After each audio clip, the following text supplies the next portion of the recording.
There are a few graphic and distressing details that are revealed at the end of this story.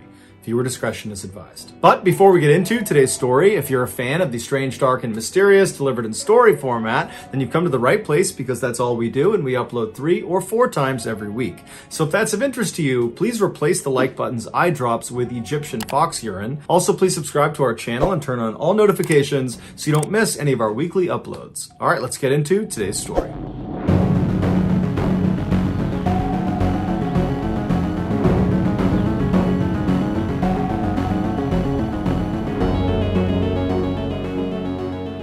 On the morning of February 2nd, 2012, a young man pulled off a 4-lane highway in Anchorage, Alaska, into a large, snowy parking lot. He passed by dozens of parked cars until he arrived in front of this small shack that was brightly teal-colored. It was a popular coffee shop called the Common Grounds, and this young man worked as a barista there. After he parked his car, he walked up to the white door employee entrance to this little building, and he got his key out and he went to unlock the door, but when he turned the key, he saw the door was already unlocked. He knew the girl who had worked the previous night and would have been responsible for locking the shop up. She was 18-year-old Samantha Koenig, and although she had only been on the job for about a month, she seemed very responsible and had never had any issues closing up before. The young man shrugged it off though. He figured people make mistakes, and he went inside. Right away, he noticed that a couple of things just seemed out of place. It was like Samantha must have just left in the middle of her shift without even attempting to clean up. There were napkins on the ground, there were towels out, there were cups still out. And so as this young man is walking over to the cash register to unlock it, he's running through scenarios in his head about how Samantha could have been so sloppy. And then he reached down with his register key, and just like the door, the cash register was already unlocked. When he pulled the tray out, all the money was gone. And that's when he knew they had been robbed. And so he called his boss. The night before, Samantha had asked her boyfriend, Dwayne, to pick her up after her shift at the Common Grounds. Dwayne arrived in front of the kiosk at about 8:30 p.m., which was 30 minutes after her shift should have been over. Dwayne had gotten held up at his job, which is why he was late. And so when he gets there, Dwayne looks around the parking lot and he doesn't see Samantha anywhere. He sees the coffee shop itself is totally dark and looks like it's been closed up for the night. And so Dwayne gets out of his truck into the freezing cold night air, and he walked up to the window of this coffee shop and he pressed his face up to the glass to look inside, but there was nobody in there. Dwayne automatically went back to the fight he had gotten into with Samantha earlier in the night via text message. She had accused him of cheating on her. He had been kind of nonchalant, like he didn't care about it, and what ensued was a really ugly fight. And so as Dwayne is walking back to his truck, he's thinking to himself, maybe Samantha just didn't want to see him because of the fight, and so at the end of her shift, she got a ride home from her father or maybe from a friend, and that's why she's not here. And so Dwayne gets back inside of his truck and he sends a text message to Samantha asking if she's okay, if she's gotten home. But after several minutes of no response from her, Dwayne, even though they were fighting, he still cares an awful lot about his girlfriend. He decides, I gotta go by her house and make sure she's there and that she's okay. And so a couple minutes later, he gets to her house, he goes up to the door, and her single father, James, answers the door. Dwayne explains that he didn't see Samantha after her shift and just wanted to make sure she was here. But James says, she's not here. I have no idea where she is. I haven't spoken to her. And so the two men go into James's kitchen, they sit down, and they start texting and calling Samantha to try to figure out where she is. And after a couple of minutes, Dwayne's phone lights up, and it's a text message from Samantha. And the message clearly indicates that she's still very upset with Dwayne, but she's saying that she needs some time to think and that she's going to be with some friends for a couple of days, and would he, Dwayne, let her father know where she was. And so Dwayne shows James the text message, and Samantha's father looks at it and he's thinking to himself, this is very uncharacteristic of Samantha. He had raised Samantha since she was 2 years old, and they were very close. They shared everything with each other. It didn't make any sense that she wouldn't contact him directly to say that she was going to be out with friends for a couple of days. And it didn't make sense that she would ignore all of his phone calls and text messages when clearly he was worried about her. The two men stayed up super late, calling and texting, hoping to get more information from Samantha, but she never responded. She never texted back. And so the following morning, when neither man had gotten any more messages from Samantha, James went to the Anchorage Police Department and filed a missing person report for his only daughter. After receiving this missing person report, an officer with the Anchorage Police Department called the owner of the Common Grounds coffee shop to ask about Samantha. And the owner actually said they just got a call from their barista that was working at the kiosk that morning, and they had informed them that apparently there had been a robbery and no one can get in touch with Samantha. No one knows where she is. The owner told the police officer that as soon as as she got her hands on the security footage from the night before, she would send it over to the police department. While the police waited for this footage, some officers began calling Samantha's friends and other family members to see if they knew where she was, but no one had heard from her and no one knew where she was. No one had any information. Some other police officers headed over to the Common Grounds coffee kiosk to get a look at it for themselves. And when they got there was no sign of a struggle outside or inside the kiosk, and inside, underneath the counter, was a panic button that had not been pressed. And so even though Samantha's father thought there was something odd about her final text message, the police began operating under the theory that Samantha had robbed the kiosk and then left of her own accord. But what confounded police was how Samantha actually physically got away from the coffee shop. She didn't have a car that night, and she couldn't have just walked away because the weather was way too miserable and cold outside, and Anchorage is just not really a walkable city. And so if Samantha was telling the truth, that she was just taking a couple of days to be by herself with some friends at their place, then why didn't any of her friends know where she was? This question was answered later that day when the owner of the coffee shop made the security footage available. The footage, which has no audio, picks up around 8 p.m. on February 1st, 2012, which was the night Samantha went missing. It shows Samantha inside of the kiosk. She's working alone, she's cheerful, and she's busy. And then at some point, someone that we can't see, they're outside of the camera's range, comes up to the window and orders a drink. Samantha clearly turns to them, acknowledges their drink order, and turns and begins making this drink. And then after she's done making it, she turns to give it to this person, and immediately Samantha steps back and puts her arms up. And then seconds later, she reaches over and turns off the lights inside of the kiosk, and then she gets down on her knees with her back to the window. She stays in that position, not talking, not moving, for about a minute before she slowly stands up and walks down the kiosk towards the cash register. She opens it up, she scoops some money out of it, and then she walks back to the window and appears to hand it to a shadowy figure on the other side of the window. And then Samantha turns, kneels again with her back to the window. 2 more minutes go by before this person outside the window leans their entire upper body inside of the coffee shop. They reach down and they appear to tie Samantha's hands. Now, because it was dark inside of the kiosk, the footage winds up being extremely grainy, and there's no way to identify who this figure is. Although it's fairly obvious that it's a male. He's wearing a big sweatshirt and he's got a hat pulled down low over his face. After this mystery man is done tying Samantha's hands, he leaps through the window and then shuts the window behind him. And then he stands Samantha up, he puts a gun into her back, and then he marches her out the employee door and then out across the lot, all the way to a white pickup truck where he puts her inside and they drive off. Over the next couple of days, the police and also the FBI, who had been called in to be a part of this investigation, they just kept hitting dead end after dead end because there was no evidence. All they had was this surveillance footage that was too grainy to tell who this guy was that took Samantha. Meanwhile, Samantha's father, James, had rallied the support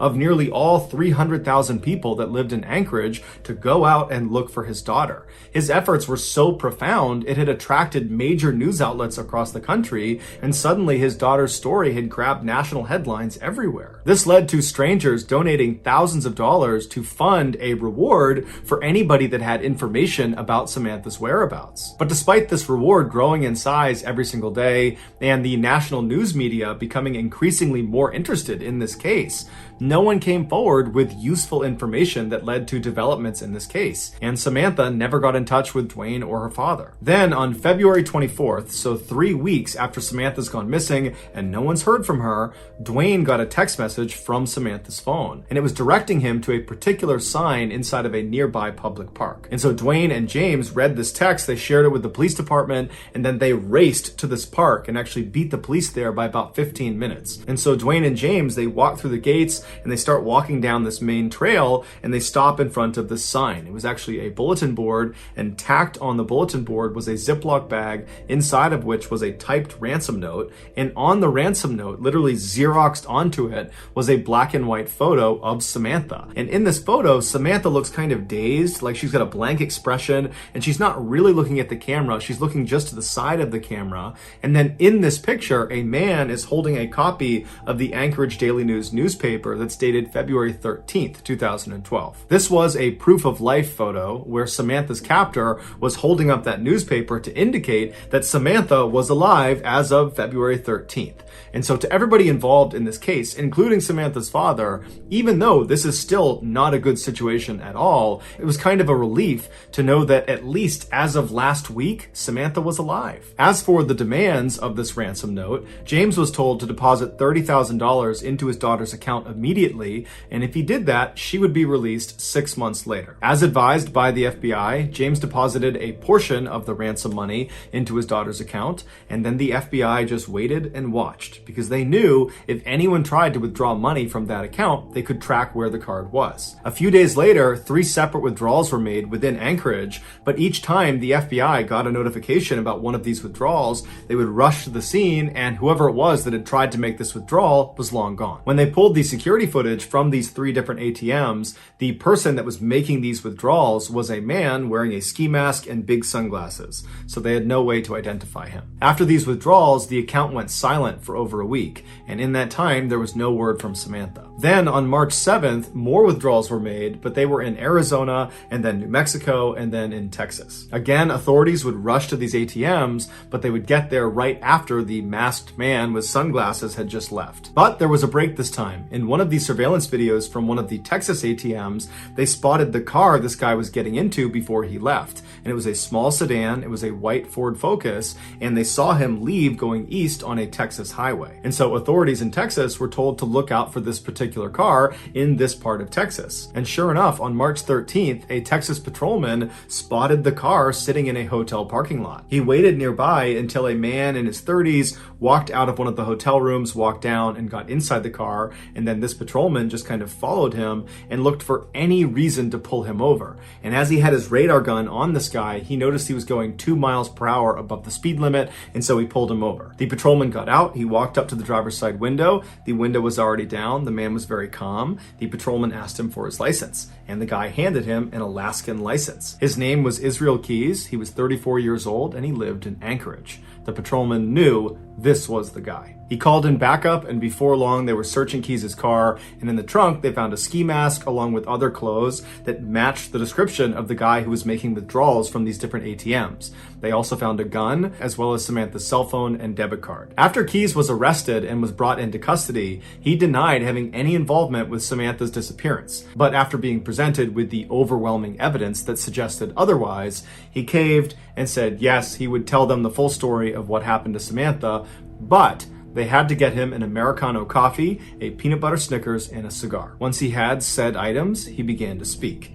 And what he said was so disturbing and so graphic, the FBI still has not released the full transcript of his confession. Here is the version of events based on what was made public. On February 1st, 2012, Keys decided he was going to rob the Common Grounds coffee kiosk. He walked up to the window expecting there to be some teenager working inside, and he was right. It was Samantha. He asked her for an Americano, and while she turned to make his drink, suddenly his plan changed. Not only was he going to steal money from inside of this coffee shop, he decided he was going to steal Samantha from this coffee shop. When she turned back with his drink and handed it to him, he discreetly pulled his gun out and aimed it at her and told her this was a robbery. That's when she backed up and put her hands up, and then she turned around, he tied her hands, he jumped back inside, and then he said after he shut the window, he jammed napkins inside of her mouth so she couldn't make any sound, and then he marched her out the door, outside, into his car, and they took off. Once they were in the vehicle, he pulled the napkins out of her mouth, and he told her if she tried to escape or if she tried to flag anybody down that he would just kill her. And so he said she was very obedient, she was obviously very scared, but she was trying to do her best to stay composed. At some point, Keys reached over and took her phone and sent that text message to her boyfriend informing him that she was going to be spending a couple of days with friends and that he should tell her father. And then Keys told Samantha he was going to be holding her hostage and trying to extract some ransom money. Samantha told Keys that her family was very poor and that he wouldn't get much money out of them. To which Keys said, "Don't worry about it, I know they'll raise money and they'll come up with it somehow." Then they drove around Anchorage for several hours, periodically stopping so Samantha could get out and relieve herself, other times so Keys could smoke a cigar. Then around midnight, Keys made his way back to his house and he pulled into the driveway and he turned to Samantha and he had her go in the back seat and lie down. Then he put some tarps over her and he told her if she tried to escape, he would kill her. And then Keys got out and he walked inside of his house where his 10-year-old daughter and his girlfriend were fast asleep. And in just a few hours, Keyes and his daughter were scheduled to go to New Orleans for a 2-week-long luxury cruise. Keyes left his house and went back to his car. He put a blindfold on Samantha and then led her down the driveway to his shed. Once inside, he sat her down on an upturned bucket in the back of the shed, and then he put a rope around her neck and he anchored each end of the rope to the wall so she was pinned to the wall. Then Keyes turned his radio all the way up to make sure it masked any noise she might make, even though he reminded her repeatedly that if she made any noise, he would just kill her, and by and large, she was very obedient. And then he gave her a couple of cigarettes to smoke and told her it was going to be just fine, to just chill out, that he was going to get the ransom money from their family, and then as soon as that was done, he would let her go. He turned on some space heaters to keep the space warm, and then he left and locked the door. He walked back into his house and double-checked that his daughter and his girlfriend were still asleep. They were. Afterwards, he started drinking some wine and relaxing, and then after a little while, he got a cup of water and he went back out to the shed. He went inside and he gave the water to Samantha, and he said Samantha was very composed. She was obviously frightened, but she asked him, "Did you speak to my father? Did you figure out the ransom situation?" And Keyes told her that, "Yes, I talked to your father. Everything's working out fine. He's going to raise the money. We're going to get you out of here. Everything's going exactly to plan." After that, he walked up to Samantha and he unscrewed the 2 anchors that were holding that rope up against her throat, and then he cut the zip ties on her wrist, allowing her to relax and sit forward and just kind of be at ease for a second. And it was very obvious that Samantha was relieved. Her nightmare was about to be over. But then seconds later, Keyes grabbed her really aggressively and tied her up all over again, this time much more thoroughly and much more tightly.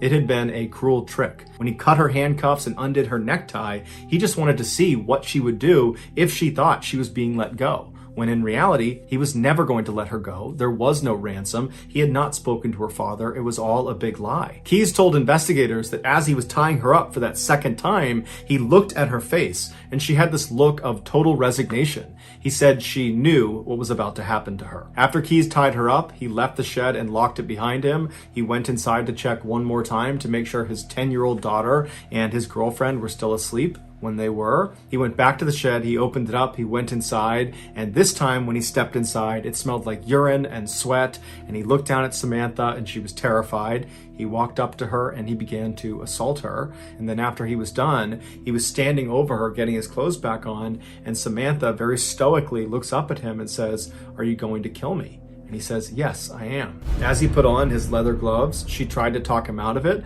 but he said there was no other way. Keyes would tell investigators that he was very impressed with Samantha's bravery. Shortly before 4 a.m., Keyes drove a knife into Samantha's back before choking her until she stopped moving. He told investigators that she never made a sound. After she was dead, Keyes left the shed and locked it behind him. He went into his house, he took a shower. Afterwards, he woke up his daughter and told her to start getting ready because they were leaving soon for the airport. While his daughter was getting ready, Keyes went back out to the shed, he went inside, he rolled Samantha's body up in a tarp and pushed her towards the back. He unplugged the space heaters, turned off the lights, turned off the music, and then double locked the shed and went back inside the house to make his daughter breakfast. At 5 a.m., a cab showed up at the house, and Keyes and his daughter hopped inside, and they made their way to the airport, and then on to New Orleans, where they went on their 2-week-long vacation. After they got back, Keyes went inside of his shed, he unrolled Samantha from her tarp, and by his account, she still looked fairly lively, and so he dressed her in some new clothes, he put lots of makeup on her face, he braided her hair, and then he stitched her eyelids open, so it gave the impression she was alive and alert, and then he held up a copy of the Anchorage Daily News next to her, and then took several photos, creating that proof of life photo for the ransom note. If you want to see this photo, you can Google it, but that's up to you. After he took these pictures, he chopped her body up into pieces and then disposed of her in a nearby frozen lake. It would turn out Samantha was not Israel Keyes' first victim. He was in fact a serial killer who specifically preyed on completely random people because he enjoyed watching them die. Over the years, he had hid what he called kill kits all over the United States, which were these caches filled with weapons and other tools designed to capture and kill people. This way, no matter where he was in the country, when he had an urge to go kill someone, he would just go to his nearest kill kit, dig it up, and then go target a random stranger. And he didn't care if you were young, old, big, small, male, female, alone, or in a group. Everyone was a target of opportunity. Keyes told investigators that as soon as he saw Samantha inside of that coffee kiosk, instantly he knew he was going to kill her. Everything about the ransom, the robbery, all of it was just a lie to keep her in line, to give her some hope that she might get out of this alive. when in reality, the second she walked outside of the doors of that kiosk, she was dead. Keyes admitted to killing Samantha as well as an older couple up in Vermont, but he would take his own life in a jail cell in December of 2012 before he named any of his other victims. And so to this day, we have no idea how many people he killed. The best guess is 11 based on a drawing he made in his jail cell, but that's just a guess. So that's gonna do it, guys. If you found the secret in today's video, let us know in the comments what it is and where you found it, so give us the timestamp. And if you're the first to do that, we will pin you at the top of the comments section. If you enjoyed today's video and you haven't done this already, please replace the like button's eye drops with Egyptian fox urine. Also, please subscribe to our channel and turn on all notifications so you don't miss any of our weekly 3 or 4 video uploads. If you want to get in touch with me, you can direct message me on Instagram or on Twitter. My username for both platforms is the same. It's JohnBallin416. I also have a ton of content over on TikTok where my username is Mr. Ballin. I also have a second YouTube channel called Mr. Ballin Shorts where I post random short videos and lost episodes. If you have a story suggestion, please submit it to our subreddit just called Mr. Ballin. It's linked in the description below. So whether I see you on Instagram, Twitter, TikTok, Reddit, YouTube, or some combination, just know that I really appreciate your support. And until next time, that's going to do it. See ya.